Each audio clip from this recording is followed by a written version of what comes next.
L'épreuve de mathématiques du concours physique comporte 16 exercices répartis dans les thèmes classiques de la terminale S, donc études de fonctions, lecture graphique, études de suite, probabilité, nombres complexes, géométrie dans l'espace.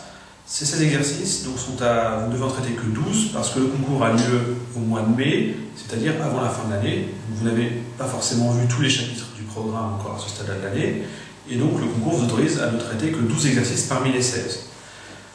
Dans les 2h30 qui vous sont impartis, vous devez donc traiter au maximum 12 exercices. Sachant que les exercices sont plutôt difficiles et assez longs, et donc il n'est a priori pas possible pour un élève de niveau correct ou même d'un très bon niveau de répondre correctement à tous ces exercices-là en 2h30. Il est donc important de bien choisir les exercices que vous allez traiter, parce que c'est un concours qui privilégie plutôt la précision et le fait de faire peu d'exercices bien que de traiter superficiellement tous les exercices. En effet, le barème est le suivant. Chaque exercice comporte 4 affirmations, A, B ou C, où on doit répondre vrai ou faux. Et donc, pour chaque bonne réponse, vous obtenez plus 1. Chaque mauvaise réponse, moins 1, et une absence de réponse entraîne un 0. Et en plus, si vous répondez correctement aux 4 questions, vous obtenez un bonus supplémentaire d'1 point.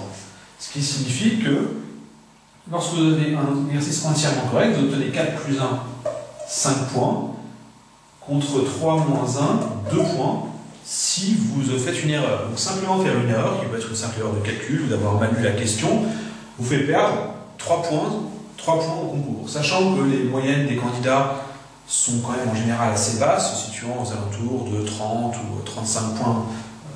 30 ou 35 points, perdre 3 points sur 2 ou 3 questions peut vous faire perdre littéralement des milliers de places. Donc il est important à ce concours-là de traiter pas forcément beaucoup d'exercices, mais de bien les traiter. Il vaut mieux traiter 6 exercices correctement, ce qui vous fait 6 x 5, 30 points, que d'en traiter une dizaine approximativement, ce qui vous fait 20 points.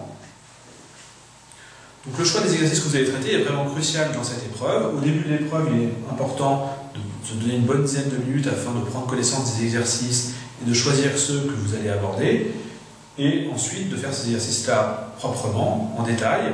Et une fois que vous avez fait 6, 7, 8 exercices bien, vous pouvez éventuellement traiter quelques autres exercices un peu plus rapidement, qui vous semblent plus difficiles, ou de toute façon vous aurez eu des difficultés à avoir tous les points.